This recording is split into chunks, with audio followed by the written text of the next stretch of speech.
Puedes comer en el coche, Miguel. La mesa está llena, dijo mi madre, Dolores, sin levantar la vista del plato de salmón que estaba sirviendo. Yo estaba de pie en la entrada del comedor de la casa de mis padres en Sacramento, sosteniendo un ramo de lirios blancos para el Día de la Madre y un pastel de limón que había hecho a altas horas de la madrugada. El dulce aroma del postre contrastaba cruelmente con el tono gélido de su voz. Alrededor de la mesa de caoba pulida, 10 personas ya estaban acomodadas en sus sillas tapizadas de terciopelo azul marino. Mi hermana mayor, Sofía, ocupaba el lugar de honor a la derecha de mi padre, gesticulando animadamente mientras contaba su nuevo ascenso como directora de marketing de la mayor empresa de tecnología educativa de la costa oeste. Su cabello rubio perfectamente ondulado brillaba bajo la luz de la lámpara de araña de cristal, y el vestido rosa de Chanel que llevaba probablemente costaba más que mi alquiler de 3 meses. Su marido David, un exitoso cirujano plástico, asentía con aprobación a cada palabra que ella decía, mientras sus 2 hijos pequeños, Emma y Lucas, jugaban en silencio con sus tabletas infantiles en sillas especiales adaptadas. Lauren, mi hermana menor de 28 años, estaba a la izquierda de mamá con su prometido Marcus, un abogado corporativo que había conocido en un evento benéfico. Mis tíos Roberto y Carmen completaban la mesa con sus propios asientos reservados, ella con un conjunto de perlas que reconocí como herencia de nuestra abuela. 10 sillas. 11 personas, contándome a mí. La mesa estaba impecablemente puesta con la vajilla de porcelana fina que mi madre guardaba para ocasiones especiales. Cada lugar tenía 2 copas de cristal, cubiertos de plata pulida y servilletas de lino dobladas en forma de rosa. El centro de la mesa lucía un sofisticado arreglo de rosas y lirios blancos, que contrastaban con altas velas en candelabros de plata que creaban un ambiente elegante y acogedor. Para todos, excepto para mí. Pero mamá, susurró Lauren, pareciendo genuinamente avergonzada, seguro que podemos meter una silla más. Sofía se rió a carcajadas, ese sonido cristalino que siempre usaba cuando estaba a punto de decir algo cruel. Por favor, Lauren, míralo. Ella gesticuló en mi dirección como si yo fuera un objeto molesto que había aparecido inesperadamente. Miguel siempre se siente incómodo en las reuniones familiares. ¿Te acuerdas de las Navidades pasadas? Estuvo todo el rato con el móvil, apenas habló con nadie. Me llamo Miguel Santos, tengo 32 años, soy arquitecto especializado en sostenibilidad urbana y, en este momento, me siento como si tuviera 12 años otra vez, excluido de la mesa porque los adultos tienen que hablar de cosas importantes. En los últimos 2 años, mi empresa de arquitectura sostenible había diseñado 3 complejos residenciales que se habían convertido en un referente nacional en eficiencia energética. Me invitaron a dar una conferencia en 2 universidades sobre diseño ecorresponsable y recibí una mención honorífica del Instituto Americano de Arquitectos. Acababa de cerrar un contrato para diseñar un centro comunitario que se alimentaría totalmente con energía solar. Pero aquí, en este comedor, solo era Miguel, el hijo mediano que nunca había conseguido establecerse. Pero esta vez era diferente. Esta vez estaba preparado. El aroma del salmón a la parrilla se mezclaba con el perfume de las rosas que decoraban la mesa, creando un ambiente festivo que contrastaba cruelmente con mi posición de paria familiar. Observé cada rostro alrededor de la mesa. Mi padre, el doctor Eduardo Santos, un cardiólogo respetado en el Hospital Mercy General, evitaba mi mirada mientras cortaba meticulosamente su pescado. Sus manos, que salvaban vidas a diario, temblaban ligeramente mientras manejaba el tenedor. Mi madre seguía sirviendo como si yo fuera invisible, su postura erguida y sus movimientos precisos revelaban los años que había pasado como profesora de etiqueta social antes de casarse. El collar de diamantes que mi padre le había regalado en su último cumpleaños captaba la luz de las velas con cada movimiento. Solo David, el marido de Sofía, mostraba cierta incomodidad genuina. Nuestras miradas se cruzaron por un segundo y él la desvió rápidamente, concentrándose intensamente en ayudar a Emma, de 5 años, con el mantelito bordado que se le había resbalado del regazo. Miguel, continuó Sofía, con ese tono condescendiente que yo conocía tan bien, refinado por años de práctica en reuniones corporativas. ¿No te encuentras bien últimamente? Mamá me ha dicho que has estado yendo mucho al psicólogo. Quizás sería mejor que tuvieras un lugar más reservado para comer. Más tranquilo. El silencio que siguió fue ensordecedor. El tintineo de los cubiertos contra los platos se detuvo por completo. Incluso los niños se quedaron quietos. Emma levantó la vista de la tableta para observar la tensión palpable en el aire. El viejo reloj de pared seguía con su incesante tic-tac, marcando los segundos de una humillación que se prolongó como una eternidad. Podría explotar. Podría gritar sobre años de manipulación, humillación sistemática y favoritismo descarado. Podría haber tirado sobre la mesa todas las pruebas que había reunido, los correos electrónicos en los que Sofía confiaba a sus amigas cómo manipulaba a nuestra familia para mantener su posición privilegiada, las grabaciones de audio en las que ella admitía inventar historias sobre mi inestabilidad mental, los mensajes en los que se burlaba de mi ingenuidad, por seguir intentando tener una relación sana con nuestros padres. Había capturas de pantalla de conversaciones en las que ella se jactaba de haber saboteado mi relación con Elena, revelando cómo había sembrado dudas sobre mi temperamento inestable en la mente de ella. Tenía documentos que probaban cómo ella había interferido cuando yo estaba a punto de recibir un ascenso importante, llamando a mi jefe y haciéndose pasar por una exnovia preocupada. Pero no lo haría. Todavía no. En lugar de eso, respiré hondo, enderecé los hombros y sonreí. Una sonrisa tranquila, casi serena, que hizo que Sofía frunciera ligeramente el ceño. Ella me conocía lo suficientemente bien como para darse cuenta de que algo era diferente. Después de 3 décadas siendo hermanos, ella reconocía mis patrones de comportamiento, y esa tranquilidad no encajaba en ninguno de ellos. Todo está bien, dije, con una voz que me sonó extrañamente tranquila incluso a mí mismo. Entiendo perfectamente la situación. Me acerqué a la encimera de la cocina y puse las flores en un jarrón de cristal que mi madre guardaba para ocasiones especiales. El arreglo de lirios quedaba bonito allí, con sus tallos verdes contrastando con la transparencia del cristal. A continuación, coloqué con cuidado mi tarta de limón junto a los otros postres que ya estaban expuestos, una tarta de queso y fresas que Sofía había encargado en una pastelería cara y unos coloridos Petit Fours que Lauren había traído de una boutique francesa. Luego volví al comedor y le entregué a mi madre un elegante sobre de color crema, con mi nombre grabado en letras doradas en la esquina superior izquierda. El papel era grueso, de buena calidad, y el sello estaba hecho con cera roja tradicional. Tu regalo del Día de la Madre, mamá. Ábrelo después de comer, cuando estemos todos reunidos para verlo. Dolores aceptó el sobre con curiosidad, dándole vueltas entre las manos para examinar su peso y textura. ¡Qué detalle, Miguel! ¿Una tarjeta personalizada? Algo así, respondí, manteniendo un tono neutro. Es una recopilación especial. Algo que toda madre debería saber sobre sus hijos. Dentro de ese sobre había algo que cambiaría para siempre la dinámica de nuestra familia. Algo que Sofía nunca habría esperado y que nuestros padres no podrían ignorar o racionalizar como habían hecho con tantas otras situaciones a lo largo de los años. Mientras me dirigía hacia la puerta, ajustándome el cuello de la camisa azul que había elegido específicamente para contrastar con mi piel morena, escuché a Sofía comentar en voz alta, lo suficientemente alta como para que yo la oyera, típico de Miguel, siempre creando drama innecesario. Al menos ahora podemos almorzar en paz y disfrutar de este momento especial en familia. Si te está gustando esta historia de superación familiar, no olvides suscribirte al canal para descubrir cómo un simple almuerzo del Día de la Madre se convertiría en el catalizador de una revelación que nadie olvidaría jamás. Porque lo que Sofía no sabía es que yo no estaba huyendo derrotado. Solo estaba eligiendo el momento perfecto para que la verdad finalmente saliera a la luz. Y cuando eso sucediera, ella descubriría que subestimar a alguien durante tanto tiempo puede ser el error más caro de toda una vida. Sofía María Santos siempre había sido la hija perfecta. A los 37 años, ella había construido un currículum envidiable, MBA por Stanford, directora de marketing de la mayor empresa de tecnología educativa de la costa oeste, casada con David, un cirujano plástico de éxito, madre de 2 hijos que asistían a costosas escuelas privadas. Pero lo que nuestra familia nunca vio fue cómo ella orquestó sistemáticamente mi exclusión durante décadas. Todo comenzó cuando yo tenía solo 8 años. Sofía, que entonces tenía 13, descubrió que me habían aceptado en el programa para niños superdotados de la escuela Lincoln Elementary.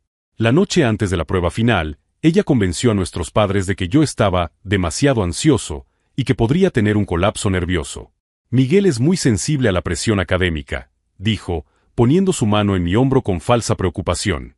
Quizás sea mejor que él espere hasta que sea más maduro emocionalmente. Nuestros padres estuvieron de acuerdo inmediatamente. Nunca hice la prueba. Años más tarde, descubrí que Sofía había interceptado la carta de aceptación y la había sustituido por una nota de rechazo que ella misma había escrito a máquina. Durante la secundaria, cuando conseguí unas prácticas de verano en un estudio de arquitectura sostenible, 2 semanas antes de empezar, el supervisor me llamó para cancelar la plaza. Hemos recibido información preocupante sobre tu comportamiento, me explicó el señor Jenkins. Cuestiones de fiabilidad que no podemos ignorar. Años más tarde, encontré un correo electrónico que Sofía había enviado a la oficina haciéndose pasar por una profesora preocupada. Ella me describía como problemático e incapaz de seguir instrucciones sencillas. Durante la universidad, pensé que las cosas mejorarían con la distancia. Me equivoqué. Sofía desarrolló técnicas más sutiles. En las reuniones familiares, ella desviaba la conversación cada vez que yo intentaba hablar de mis proyectos. Cuando conseguí una beca para ir a Barcelona, ella mencionó casualmente a nuestros padres que los programas en el extranjero eran una huida de la realidad. Miguel siempre ha sido un soñador poco práctico, decía con una sonrisa condescendiente. Él necesita aprender a ser más realista sobre sus limitaciones. Cuando me gradué y comencé mi carrera, cada logro que mencionaba era inmediatamente minimizado. Sofía tenía una habilidad sobrenatural para convertir mis victorias en preocupaciones familiares. ¿Cuántas horas a la semana trabajas? Eso no es sostenible, decía ella. Oh, los proyectos muy ambiciosos pueden ser arriesgados para alguien tan joven en su carrera. Cuando empecé a salir con Elena, una profesora de arte que conocí en una exposición, Sofía se aseguró de que ella se sintiera incómoda en todos los eventos familiares.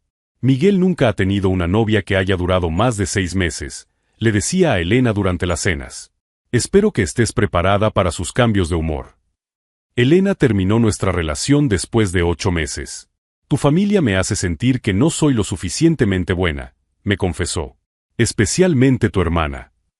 El momento que realmente me abrió los ojos ocurrió hace 2 años, durante el aniversario de boda de mis padres. Había preparado un álbum digital con fotos restauradas de toda la historia de la familia, incluyendo imágenes poco comunes de mis bisabuelos inmigrantes. Cuando llegó mi turno de presentar, Sofía se levantó abruptamente. En realidad, anunció, David y yo tenemos una sorpresa que no puede esperar. Ella reveló que estaba embarazada de su segundo hijo. El momento no fue una coincidencia. Ella sabía de mi presentación desde hacía semanas. Mi regalo quedó olvidado en medio de la euforia del embarazo. Más tarde, Sofía comentó en voz alta, Miguel siempre intenta ser el centro de atención en los momentos importantes de los demás. Fue esa noche cuando tomé una decisión que lo cambiaría todo. Empecé a documentarlo absolutamente todo. Instalé aplicaciones de grabación en mi teléfono. Empecé a hacer capturas de pantalla de conversaciones familiares. Guardé correos electrónicos y mensajes en los que Sofía hablaba de mí con otros familiares. Lo que descubrí fue aún más perturbador de lo que imaginaba. En un grupo de WhatsApp con nuestras primas, ella había escrito, estoy preocupada por Miguel. Él parece desconectado de la realidad. Ayer habló de revolucionar la arquitectura como si fuera a salvar el mundo él solo. Pero el descubrimiento más devastador llegó cuando conseguí acceder a su correo electrónico. Encontré una correspondencia con Elena, mi exnovia. 2 semanas antes de nuestra ruptura, Sofía se había puesto en contacto con Elena directamente, fingiendo preocupación fraternal. Describía patrones de comportamiento preocupantes y tendencias manipuladoras que nuestra familia había aprendido a manejar. El correo electrónico terminaba con, solo quería que supieras que estamos aquí si necesitas hablar sobre las dificultades de relacionarte con Miguel. En ese momento, al leer las pruebas del alcance de la manipulación de Sofía, finalmente comprendí toda la verdad. Ella no solo era competitiva. Era una sociópata funcional que había convertido la destrucción de mi reputación en un proyecto a largo plazo. Y ahora, 2 años después de descubrir todo esto, estaba listo para que ella enfrentara las consecuencias de cada mentira. El sobre que le entregué a mi madre no solo contenía pruebas de estas manipulaciones, sino algo mucho más devastador. Algo que demostraría que sus acciones no solo eran crueles, sino ilegales. Porque Sofía había cometido un error fundamental. Había documentado demasiado sus propios engaños. Y cuando mi familia descubriera el verdadero alcance de su manipulación, no habría forma de que ella pudiera explicar o esquivar la tormenta que estaba a punto de desatarse sobre su vida perfecta. Durante los 6 meses siguientes al descubrimiento de los correos electrónicos de Sofía, la situación en casa empeoró drásticamente. Ella había notado algún cambio en mi comportamiento e intensificó sus ataques como un animal herido que se vuelve más peligroso cuando se ve acorralado. El colmo ocurrió durante el 60º cumpleaños de nuestra madre, el pasado enero. Llevaba semanas planeando una fiesta sorpresa en su restaurante favorito, Casa Bella, un íntimo local italiano donde celebrábamos las ocasiones especiales desde mi infancia. Reservé el salón privado, organicé un menú personalizado con sus platos favoritos y coordiné con Lauren la llegada de familiares de otras ciudades. 2 semanas antes de la fiesta, Sofía llamó alegando una urgencia familiar. Miguel, tenemos que hablar sobre la fiesta de mamá, dijo ella, con voz cargada de falsa preocupación. Lauren me ha contado tus planes y, sinceramente, estoy preocupada. ¿Preocupada por qué?, pregunté, ya imaginándome por dónde iba a ir la conversación. Bueno, ya sabes cómo se pone mamá con los cambios de última hora. Y las sorpresas pueden ser estresantes para las personas de su edad. Además, Casa Bella puede ser muy ruidoso para una celebración íntima. Ella había desarrollado una estrategia más sofisticada a lo largo de los años. Nunca atacaba directamente mis ideas, sino que plantaba semillas de duda disfrazadas de preocupación familiar. Pensé que podríamos hacer algo más sencillo y controlado en casa, continuó ella. David puede preparar ese salmón especial que le gusta tanto, y yo me encargo de la decoración. Algo más acorde con su personalidad. 3 días después, mi madre me llamó. Miguel, querido, Sofía me ha contado lo de la fiesta que estás organizando.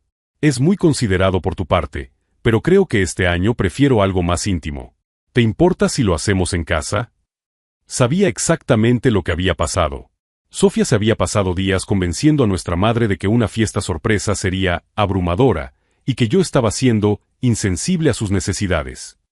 Cancelé las reservas, perdí el depósito y vi cómo Sofía se llevaba todo el mérito por organizar una celebración perfecta y respetuosa en casa de nuestros padres. Durante la fiesta en casa, mientras observaba a nuestra madre elogiar el buen juicio de Sofía y su capacidad para entender realmente lo que era importante, sentí que algo dentro de mí se rompía definitivamente. No era solo ira. Era una claridad fría y calculada. Esa noche, mientras conducía de vuelta a mi apartamento en Oakland, tomé una decisión que lo cambiaría todo. Dejaría de ser un participante pasivo en este juego enfermizo. Empecé a investigar metódicamente sobre la manipulación psicológica y el narcisismo familiar. Leí libros sobre cómo documentar el abuso emocional y consulté a 3 abogados diferentes sobre difamación e interferencia en relaciones personales y profesionales. Pero el descubrimiento más importante llegó a través de un contacto inesperado. Elena, mi exnovia, me llamó en marzo, 8 meses después de nuestra ruptura. Miguel, sé que esto puede parecer extraño, pero necesito contarte algo, dijo ella con voz vacilante. Empecé terapia después de que terminamos, tratando de entender por qué siempre me sentía tan insegura acerca de tu familia. Mi corazón se aceleró. ¿Qué has descubierto? Mi terapeuta me ayudó a identificar patrones de manipulación psicológica. Y cuando describí las interacciones con tu hermana, Miguel, lo que ella hacía conmigo era abuso emocional sistemático. Elena me contó cómo había guardado todos los mensajes que Sofía le había enviado durante nuestra relación. Mensajes que yo nunca había visto, en los que mi hermana socavaba sistemáticamente nuestra conexión. Me enviaba artículos sobre señales de relaciones problemáticas, y siempre incluía pequeños comentarios como, esto me recuerda a vosotros. Me enviaba enlaces sobre arquitectos que habían fracasado en grandes proyectos, diciendo que estaba preocupada por las expectativas poco realistas que tenías. El patrón era aún más siniestro de lo que imaginaba. Sofía no solo manipulaba a nuestra familia, sino que infectaba activamente mis relaciones románticas como un virus. Hay un mensaje en concreto que tienes que ver, continuó Elena. Me lo envió después de aquella cena en la que mencionaste que estabas pensando en que nos fuéramos a vivir juntos. El mensaje que me mostró Elena fue devastador. Elena, como alguien que quiere a Miguel, siento que debo ser sincera sobre algunos patrones que he observado. Él siempre ha tenido dificultades con los compromisos a largo plazo. ¿Te has dado cuenta de que cambia de trabajo cada 2 años? Nuestra familia ha aprendido a no tomarse muy en serio cuando habla de planes de futuro. Solo quiero que no salgas herida si te involucras demasiado emocionalmente. Cada línea había sido cuidadosamente construida para sembrar dudas específicas. Sofía había investigado nuestra relación, identificado nuestras vulnerabilidades y atacado con precisión quirúrgica. Pero Elena había guardado más que mensajes. Ella había grabado en secreto algunas conversaciones telefónicas después de notar inconsistencias en las historias de Sofía. Escucha esto, dijo, reproduciendo un audio en el altavoz. La voz de Sofía era clara. Mira, Elena, me gustas, pero Miguel tiene algunos problemas de ira que nuestra familia intenta manejar discretamente. Él nunca ha golpeado a nadie, pero tiene estos arrebatos verbales muy intensos cuando las cosas no salen como él quiere. Nuestros padres están preocupados porque tú pareces demasiado dulce e inocente para lidiar con eso. Yo nunca había tenido un arrebato de ira en mi vida.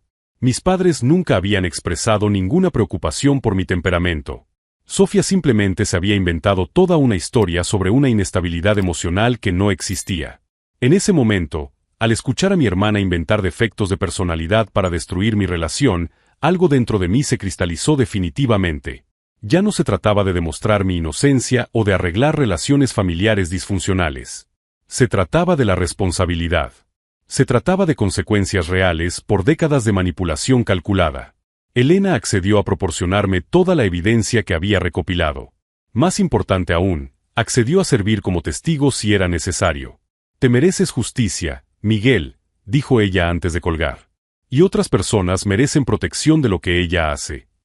Esa noche, sentado en mi sala rodeado de pruebas impresas, grabaciones transcritas y una cronología detallada de 30 años de manipulación sistemática, finalmente comprendí el verdadero alcance de lo que Sofía había hecho. No era solo una hermana competitiva. Era una depredadora emocional que había convertido a toda nuestra familia en su sistema de apoyo para una existencia parasitaria. Y ahora, por fin, tenía las herramientas para exponerlo todo. El sobre que entregué en el almuerzo del Día de la Madre contenía mucho más que pruebas familiares. Contenía documentación legal, análisis profesionales de patrones de abuso psicológico y testimonios de múltiples víctimas de sus manipulaciones. Porque descubrí que Elena no había sido su única víctima externa. Había otras personas, compañeros de trabajo, examigas, incluso vecinos, a quienes Sofía había manipulado a lo largo de los años para construir y mantener su imagen perfecta. Y todas ellas estaban dispuestas a testificar. Mientras mi familia almorzaba tranquilamente, creyendo que habían logrado excluirme una vez más, no tenía ni idea de que en pocas horas descubrirían exactamente quién era Sofía en realidad. Y cuando lo descubrieran, no habría forma de fingir que no lo sabían. No habría forma de protegerla de las consecuencias. No habría forma de seguir viviendo la fantasía que ella había construido a costa de mi cordura.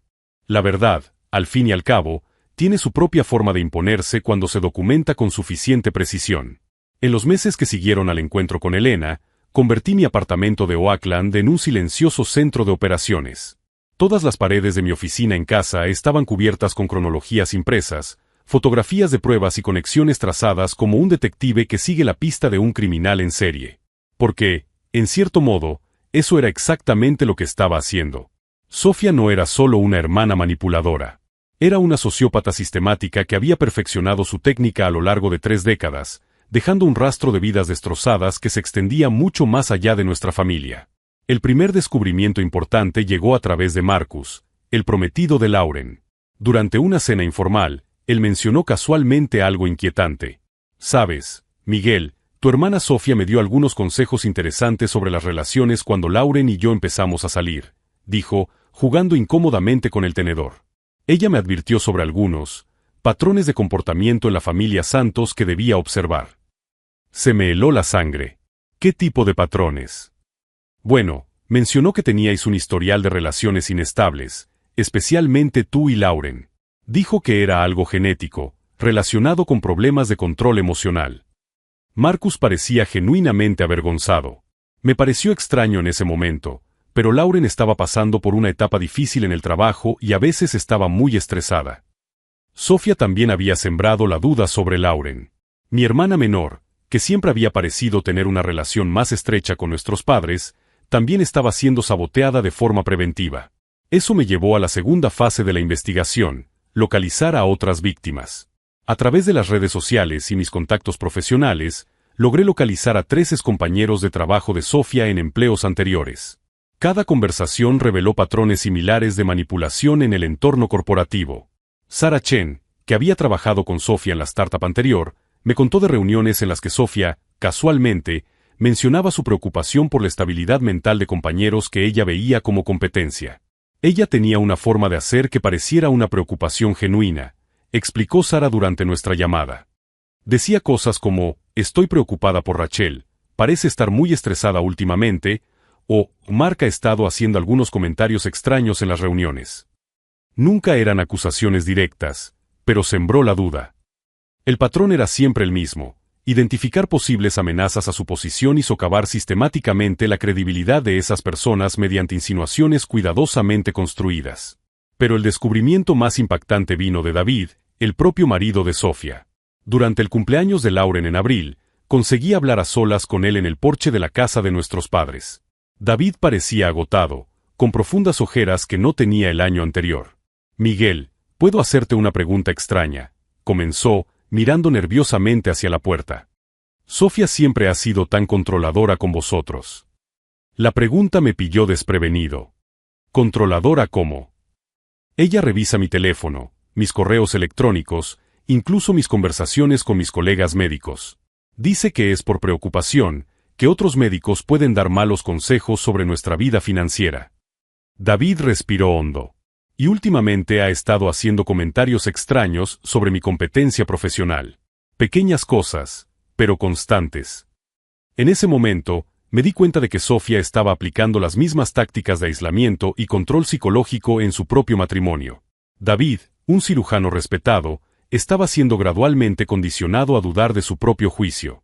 David, le dije con cuidado, ¿has considerado que tal vez Sofía tiene motivaciones que no son puramente de cuidado? Él me miró con una expresión de alivio mezclada con terror, como alguien que finalmente escucha en voz alta una sospecha que había estado reprimiendo durante meses. Fue entonces cuando David se convirtió, sin saberlo, en mi aliado más valioso. Durante las semanas siguientes, él comenzó a documentar discretamente los comportamientos controladores de Sofía.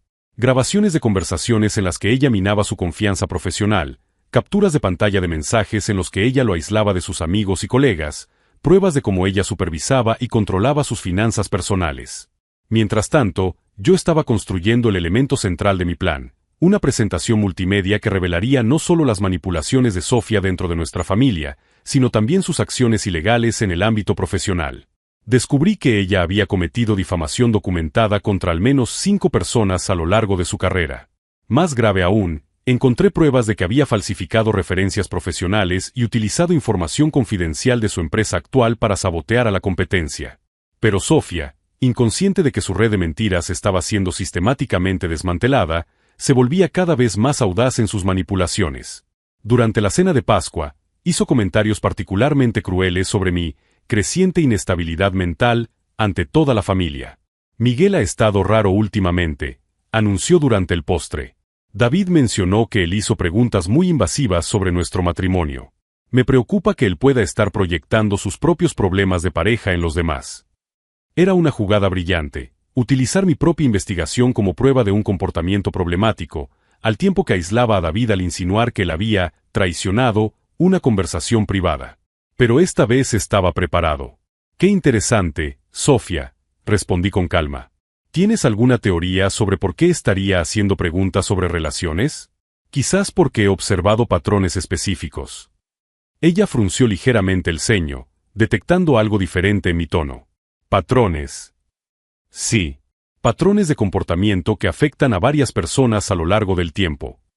Sonreí serenamente. Pero no te preocupes. Pronto toda la familia tendrá la oportunidad de observar esos patrones también. Fue la primera vez que vi un destello de preocupación genuina en los ojos de Sofía. Ella sabía que algo había cambiado, pero no podía identificar exactamente qué. Después de esa cena, intensifiqué mis preparativos finales. Si estás siguiendo este viaje de descubrimiento familiar, no olvides suscribirte al canal, porque lo que estaba a punto de suceder el Día de la Madre cambiaría para siempre no solo a nuestra familia, sino también la vida de todas las personas a las que Sofía había manipulado a lo largo de los años. El sobre que entregué en el almuerzo no solo contenía pruebas familiares. Contenía documentación legal preparada por 3 abogados diferentes, analizando las implicaciones penales de las acciones de Sofía. Contenía declaraciones escritas de 7 víctimas de sus manipulaciones. Y contenía algo que ella nunca esperaría, una oferta de elección. Porque descubrí que la verdadera venganza no es simplemente destruir a alguien. Es darles la oportunidad de elegir quienes quieren ser realmente cuando se enfrentan a la verdad absoluta sobre sus acciones. Y si Sofía decidía seguir negando y manipulando incluso ante pruebas irrefutables, las consecuencias ya estaban cuidadosamente orquestadas para que se produjeran automáticamente. El sistema legal ya estaba en marcha. Los recursos humanos de su empresa ya habían recibido documentación anónima. Periodistas especializados en delitos corporativos ya tenían copias de las pruebas. Mientras mi familia almorzaba, creyendo que me habían excluido con éxito una vez más, no sabían que en pocas horas estarían en el epicentro de una revelación que redefiniría por completo su comprensión sobre quién era realmente Sofía María Santos. Y cuando se abriera el sobre, ya no habría forma de fingir que no sabían la verdad. 45 minutos después de salir de casa de mis padres, estaba sentado en la cafetería Starbucks de la esquina, mirando como mi teléfono no dejaba de sonar. Llamadas de Lauren, de mi madre, incluso de David. Pero no de Sofía. Ella estaba demasiado ocupada tratando de controlar los daños. El sobre había sido abierto exactamente a las 3:15 de la tarde, durante el postre. Lo sabía porque había instalado una aplicación de rastreo discreta en el teléfono de mi madre semanas antes, cuando ella me pidió ayuda para optimizar la velocidad del dispositivo. La primera llamada fue de Lauren, con la voz entrecortada por la conmoción. Miguel, ¿qué diablos hay en ese sobre? Mamá se ha desmayado. Sofía está gritando que todo es mentira y David se ha llevado a los niños y se ha ido. Todo es verdad, Lauren, respondí con calma. Cada página, cada captura de pantalla, cada grabación. Pero Miguel, algunas de esas cosas son de cuando éramos niños. ¿Cómo has conseguido pruebas de hace tanto tiempo? Porque nunca dejé de documentarlo. Y porque Sofía nunca dejó de mentir. El contenido del sobre estaba estratégicamente organizado en 3 secciones: evidencia familiar, delitos profesionales y consecuencias legales. La primera sección contenía cronologías detalladas de manipulación familiar, incluyendo los mensajes en los que Sofía se jactaba de sabotear mis relaciones. Había capturas de pantalla de conversaciones en las que ella admitía haber inventado historias sobre mi inestabilidad mental. Y, lo más devastador, se incluía la grabación que Elena había hecho en secreto de una llamada en la que Sofía describía en detalle cómo gestionaba la percepción que la familia tenía de mí. Pero era la segunda sección la que realmente destruiría su vida. Durante mis meses de investigación, descubrí que Sofía había cometido múltiples delitos corporativos. Ella falsificó referencias profesionales para conseguir su puesto actual, utilizando información confidencial de empleos anteriores. Más grave aún, encontré pruebas de que había utilizado datos privados de la empresa para sabotear a la competencia, un delito federal que podría acarrearle años de cárcel. La tercera sección era mi obra maestra, las consecuencias ya en marcha. Porque no solo había recopilado pruebas. Había activado un sistema completo de rendición de cuentas.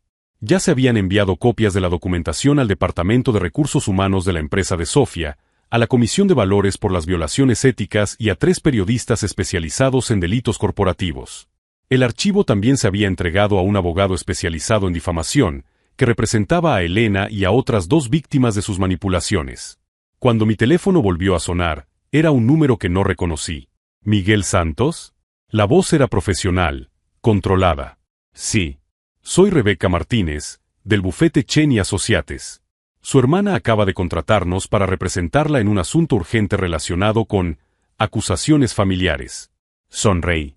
Sofía estaba entrando en modo de contención de daños, tal y como había previsto. ¿Quiere concertar una reunión?, pregunté. De hecho, le gustaría hablar con usted directamente. ¿Estaría dispuesto a reunirse con ella hoy? Por supuesto. Digamos que en el Hotel Fairmont, en el vestíbulo principal, dentro de 1 hora. Sofía había elegido el Fairmont porque era lo suficientemente público como para evitar una escena, pero lo suficientemente privado como para mantener una conversación seria. Era exactamente el tipo de cálculo que esperaba de ella. Llegué 15 minutos antes y elegí un sillón estratégico con una vista clara de todas las entradas. Cuando Sofía apareció, estaba visiblemente alterada. Su cabello perfectamente peinado mostraba signos de que se había pasado las manos nerviosamente por él, y su maquillaje estaba ligeramente corrido. Por primera vez en 3 décadas, Sofía Santos no tenía el control. Miguel, dijo ella, sentándose en el sillón frente a mí. Tenemos que hablar. ¿Sobre qué, Sofía? ¿Sobre tus 3 décadas de manipulación sistemática? ¿Sobre cómo destruiste mis relaciones? ¿O sobre los delitos federales que cometiste? Ella se inclinó hacia adelante, con voz baja y urgente. Escucha, sé que algunas cosas que hice fueron cuestionables. Pero tú no entiendes la presión que siempre sentí por ser perfecta. Mamá y papá esperaban tanto de mí. No, la interrumpí.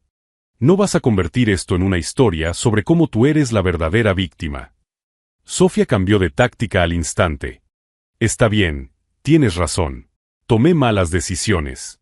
Pero Miguel, somos familia.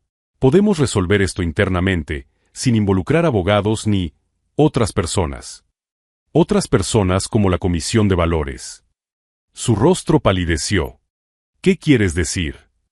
Quiero decir que hace 3 horas recibieron pruebas documentadas de que utilizaste información confidencial de tu anterior empresa para sabotear a la competencia en Tech Bounty. Eso es un delito federal, Sofía. No puedes probarlo. Cogí mi teléfono y abrí un archivo de audio. ¿Quieres escuchar tú misma cómo le explicaste a tu amiga Karen cómo resolviste el problema de la competencia utilizando datos a los que solo tú tenías acceso? Se le fue todo el color de la cara. Esa grabación se había hecho durante una fiesta de cumpleaños 6 meses atrás, cuando Sofía estaba un poco borracha y alardeaba de sus estrategias profesionales ante un grupo de amigas. Miguel, por favor. Si esto se filtra, perderé mi trabajo. Mi carrera estará acabada. ¿Y mi carrera, que has intentado sabotear repetidamente? ¿Y mis relaciones, que has destruido? ¿Y los años de terapia que he necesitado para reparar el daño psicológico que me has causado? Sofía empezó a llorar, lágrimas auténticas, pero motivadas por la desesperación, no por el arrepentimiento. ¿Qué quieres? ¿Dinero? Puedo compensarte económicamente. No quiero tu dinero, Sofía.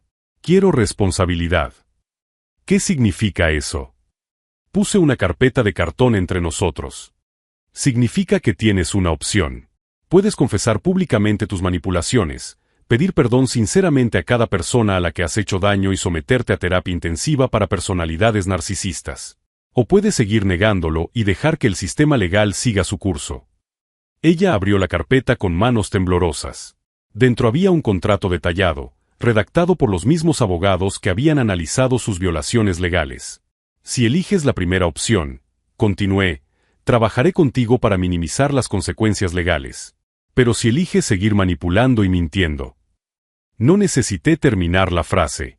Ambos sabíamos que había documentado cada delito que ella había cometido. Sofía miró a su alrededor, al elegante vestíbulo del hotel, como si estuviera viendo su privilegiada vida por última vez. ¿Cuánto tiempo tengo para decidir? Hasta mañana al mediodía. Ella asintió lentamente y guardó la carpeta en su bolso con manos que no dejaban de temblar. Mientras se levantaba para salir, se volvió una última vez. Miguel, siempre has sido más inteligente de lo que creía. No, respondí. Siempre he sido exactamente tan inteligente como ustedes me han subestimado. Cuando Sofía salió del hotel, caminando con los hombros encorvados por primera vez que yo recordara, sentí algo que no esperaba. No era una satisfacción vengativa ni una alegría cruel. Era un alivio profundo y liberador. Por primera vez en mi vida adulta, había logrado establecer consecuencias reales para el comportamiento de Sofía. Y mañana, cuando ella tomara su decisión, descubriríamos si 3 décadas de manipulación habían destruido por completo su capacidad de rendir cuentas de forma genuina. Pero de una cosa estaba seguro, independientemente de su elección, nunca más sería víctima pasiva de la manipulación de nadie. La verdad, al fin y al cabo, tiene su propia forma de imponerse cuando se documenta con suficiente precisión y se tiene el valor suficiente para afrontar las consecuencias de revelarla. A la mañana siguiente, a las 11:57, sonó mi teléfono. Sofía había tomado una decisión. Miguel, dijo con voz ronca. Acepto los términos del contrato. 3 horas más tarde, estábamos reunidos en la sala de nuestros padres. Sofía se sentó en el centro, sosteniendo una hoja de papel con manos temblorosas. Tenía la cara hinchada, sin maquillaje, una versión de sí misma que no habíamos visto en décadas. He manipulado a nuestra familia durante más de 30 años. Comenzó, con la voz entrecortada. He saboteado deliberadamente las relaciones de Miguel, he mentido sobre su personalidad y he utilizado nuestra dinámica familiar para ocultar mis propios problemas. Mi madre soltó un sollozo. Mi padre permaneció inmóvil. Miguel no tiene problemas de ira. Miguel nunca ha sido más que un hermano cariñoso al que yo he destruido sistemáticamente porque veía su éxito como una amenaza. El silencio era absoluto. ¿Por qué, Sofía?, susurró mi madre. Porque soy narcisista. Y los narcisistas destruyen todo a su alrededor para mantener la ilusión de que son especiales. Las consecuencias se desarrollaron rápidamente. La empresa de Sofía llevó a cabo una investigación interna y descubrió pruebas adicionales. Ella fue despedida inmediatamente y enfrentó un proceso penal. La comisión de valores resultó en multas sustanciales y la prohibición de trabajar en puestos ejecutivos durante 5 años. David inició el divorcio 2 semanas después. Ella me hizo dudar de mi competencia como cirujano, le dijo él al juez. Elena volvió a mi vida poco a poco. Empezamos como amigos, procesando juntos el trauma. Meses después, nuestra relación floreció de nuevo, basada en la comunicación honesta y los límites saludables. Mi familia pasó por una transformación dolorosa pero necesaria. Mis padres comenzaron terapia de pareja. Lauren se convirtió en una aliada feroz, llamándome a menudo para asegurarse de que nunca más me sintiera invisible. Siento mucho no haberme dado cuenta, me dijo ella. Eso no excusa que nunca cuestionara que te trataran de forma diferente. 18 meses después, recibí una carta de Sofía desde Oregón. He completado un año de terapia intensiva para el trastorno de personalidad narcisista. Por primera vez, entiendo realmente lo que hice. Tu valentía me obligó a enfrentarme a quien realmente era. La transformación más profunda ocurrió dentro de mí. Aprendí que establecer consecuencias para los comportamientos abusivos no es venganza, es responsabilidad. Proteger tu salud mental es amor propio, no egoísmo. Hoy en día, trabajo como asesor para familias que se enfrentan a dinámicas similares. La diferencia entre la venganza y la responsabilidad, digo a menudo, es que la venganza busca destruir, mientras que la responsabilidad busca corregir. 3 años después de aquel almuerzo en el que me sugirieron que comiera en el coche, organicé mi propio Día de la Madre. Elena y yo nos habíamos casado y estábamos esperando nuestro primer hijo.